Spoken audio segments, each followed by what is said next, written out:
Ја слушате програмата Низ Светото Писмо.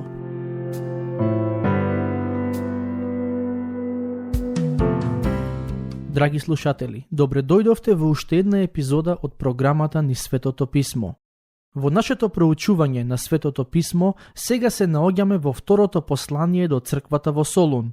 Во него, апостолот Павле, како и неговите соработници Сила и Тимотеј, ги советуваат верните во Солун како да ја живеат верата во контекстот во кој се наоѓаат. Ке продолжиме со читање таму каде што застанавме во претходната епизода. Глава 3, стих 8. Ниту пак кај некого јадевме леп дарум, туку работевме со труд и мака дење и ноќе, за да не му додеваме на никого од вас. Зошто Павле пишува за тоа дека кога тој, Сила и Тимотеј беа во Солун, тие работеа за да имаат храна и не чекаа од локалните верници да ги поддржуваат. Во времето кога Павле го пишувал ова послание, во црквата во Солун имало христијани кои живееле неуредно, а во некои од следните стихови ќе видиме за што конкретно станувало збор. Во стих 6 и 7 од оваа глава, тие стихови ги читавме во претходната епизода, Павле им вели на верниците да се пазат од неуредните христијани. Потоа, апостолот вели дека самите тие живееле уредно во Солун, а во стихот кој предмалку го прочитавме, вели дека при нивната служба во Солун, тој, Сила и Тимотеј самите работеа за да можат да ја поддржат мисијата. Еве како од прилика се одвивал животот на Павле во некој град каде одел за мисија. Тој пристигнувал во градот и веднаш се распрашувал каде има синагога, за да може таму да го проповеда Евангелието. Не само тоа, туку се распрашувал и каде може да најде работа, за да има доволно финансии да живее во тој град на одредено време. Од Новиот Завет дознаваме дека Павле правел шатори и така заработувал за живот. Дали тоа била единствената работа која ја работел, не можеме да бидеме сигурни, но со парите кои ги заработувал, тој ја поддржувал мисијата без при тоа да зависи од помошта на други луѓе.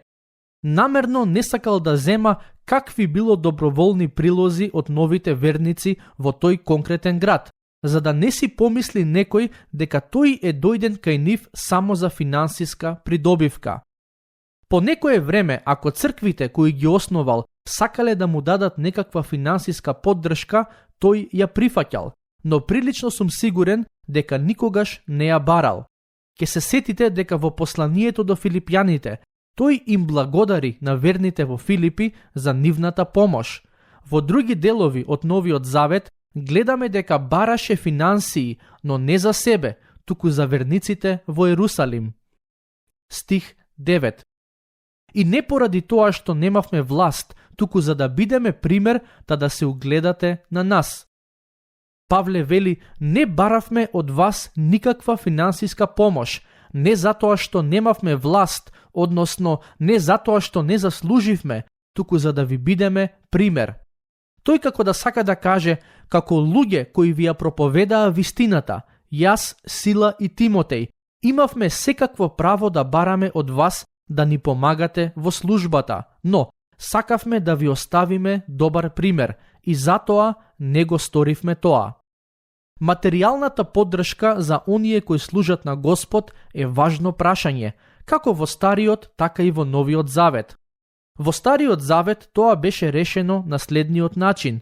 Израелските племиња требаше да се грижат за левитите кои служеа во храмот. Кога израелците даваат доволно средства во храмот, левитите можеа целосно да се посветат на службата која Господ им ја даде. Дури и преку пророците, Господ понекогаш ги критикуваше израелците што не го прават тоа. Во Новиот Завет исто така го имаме принципот на поддршка на оние кои се трудат за Евангелието.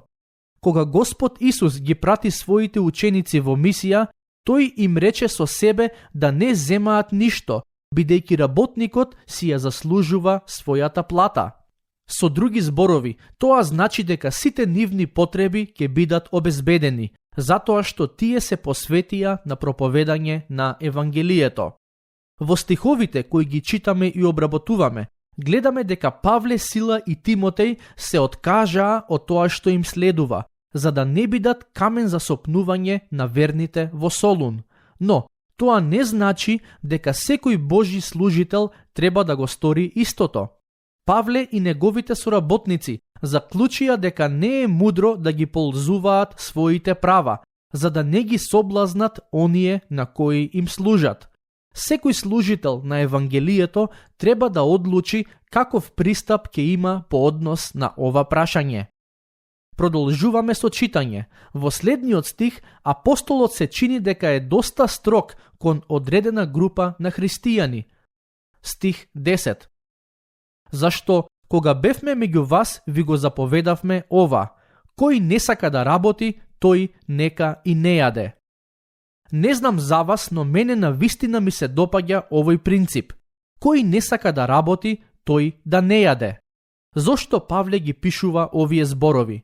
Бидејќи во првиот век во црквата во Солун имало христијани кои не сакале да работат и чекале другите верници да се грижат за нив. На некој начин тие биле луѓе кои сакале да живеат од милостина. Се разбира дека христијанската вера нема никаков проблем со давањето милостина, баш напротив, но проблемот во оваа ситуација бил тоа што овие за кои Павле пишува биле работоспособни луѓе, кои можеле да најдат работа доколку сакаат, но не го правеле тоа. Не знаеме кои биле причините за нивната мрзеливост. Некои толкувачи на писмото велат дека овие христијани верувале дека Господ Исус ќе се врати набрзо и затоа сметале дека нема потреба да работат. Во светло на се што е запишано во ова послание, би рекол дека тој аргумент има логика, но не би се осудил да тврдам дека тоа е сигурно така. Преку ова послание, Павле, Сила и Тимотеј сакаат да им кажат на таквите верници дека очекувањето на Господовото доаѓање треба да биде присутно во христијанскиот живот, но тоа во ниту еден случај не смее да води кон пасивност.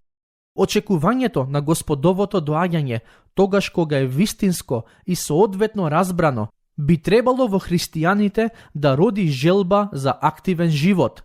Наместо да седат дома и цел ден да се молат или да читаат Свето писмо, христијаните кои се работоспособни треба да излезат надвор, да побараат работа, да можат да бидат добро сведоштво за Господ Исус на своето работно место.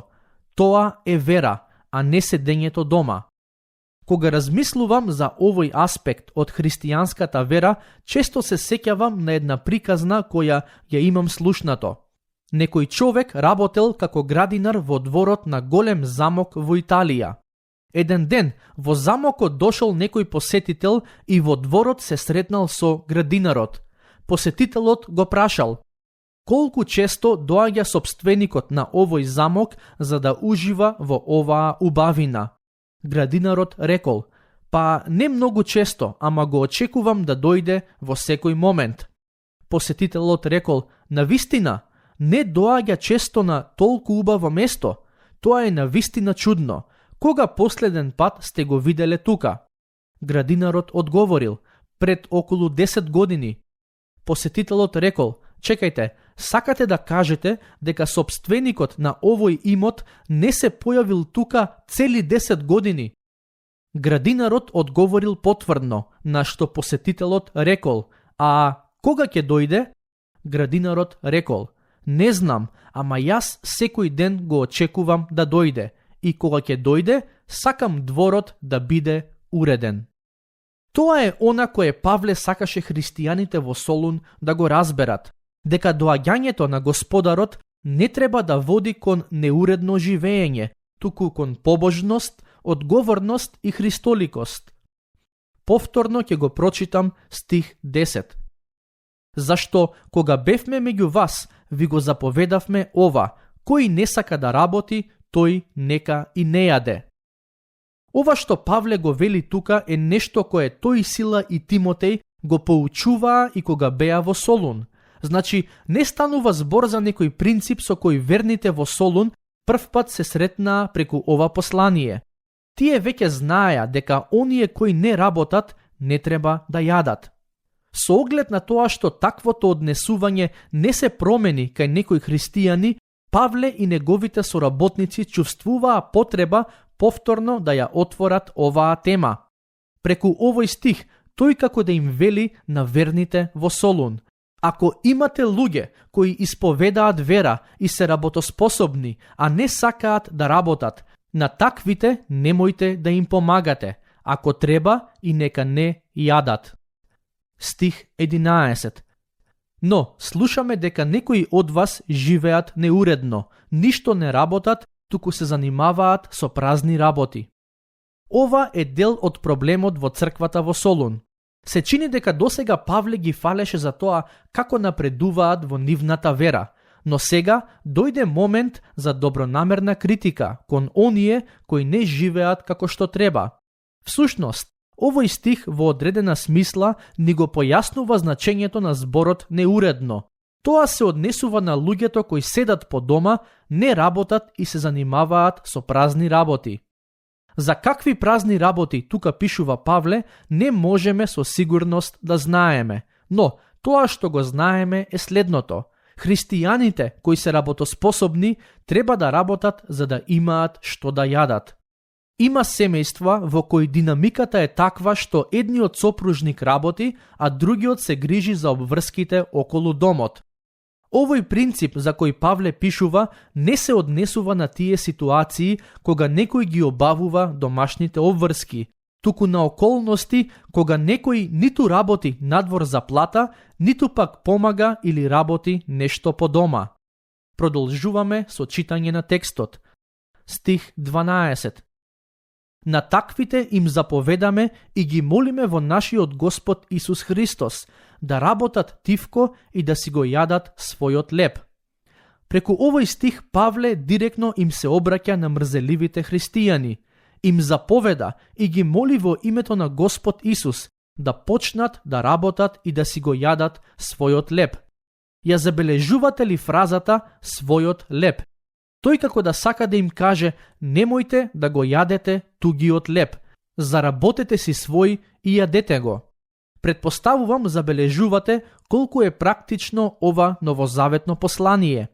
Кога слушам како луѓето велат дека не го читаат Светото писмо затоа што не е разбирливо, на вистина не можам да ги сватам. Да, вистина е дека во него има делови кои тешко се разбираат. Има текстови кои и јас, после долги години проучување и проповедање, не ги разбирам. Но, што е нејасно во овие нешта за кои сега размислуваме?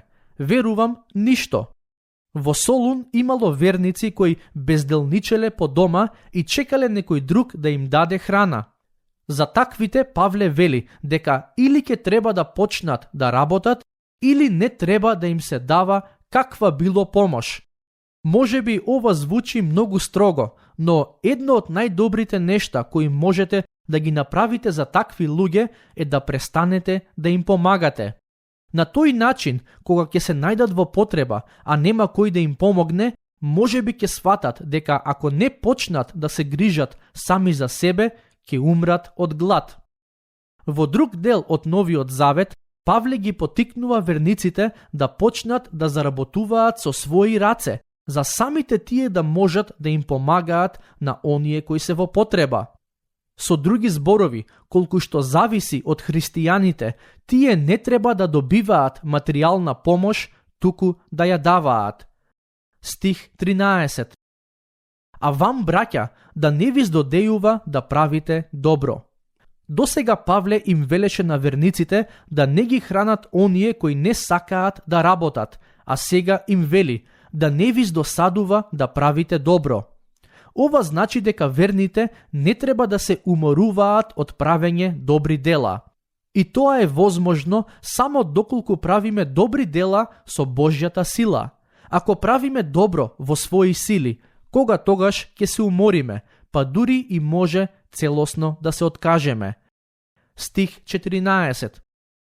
Ако некој не ги послуша нашите зборови од ова послание, обележете го и не дружете се со него за да се посрами. Павле и неговите соработници беа свесни дека на некој во црквата во Солун нема да им се допаѓа тоа што го пишуваат. Тој вели дека таквите луѓе треба да бидат тргнати настрана, другите христијани да не се дружат со нив. Дали ова значи дека таквите личности треба да бидат целосно напуштени? Се разбира дека не. Поентата е останатите да се пазат од штетните влијанија во црквата. Стих 15. Но не сметајте го за непријател, туку поучувајте го како брат. Во црквата не треба да постојат непријателства. Дури и оние кои не живеат според Божите зборови не треба да бидат целосно отфрлени, туку треба да се поучуваат, за да се покајат и да почнат да живеат во праведност. Стихови 16 и 17. А сам Господ на мирот нека ви даде мир секогаш и во секое дело. Господ нека е со сите вас. Своерачен поздрав од мене, Павле. Тоа е белек во секое послание. Јас пишувам така.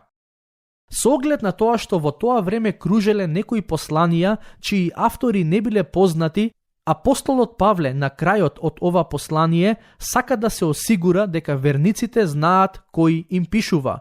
Мислам дека тоа е причината поради која на овој начин го завршува посланието. Стих 18. Благодата на нашиот Господ Исус Христос нека биде со сите вас. Амин. Ова е мојата молитва и за вас, кои ја слушате оваа програма. Благодата на нашиот Господ Исус Христос нека биде со сите вас. Со тоа го завршуваме проучувањето на второто послание до црквата во Солун. Во следната епизода ќе почнеме со обработка на друга книга од Новиот Завет. Дотогаш, Бог нека ве благослови.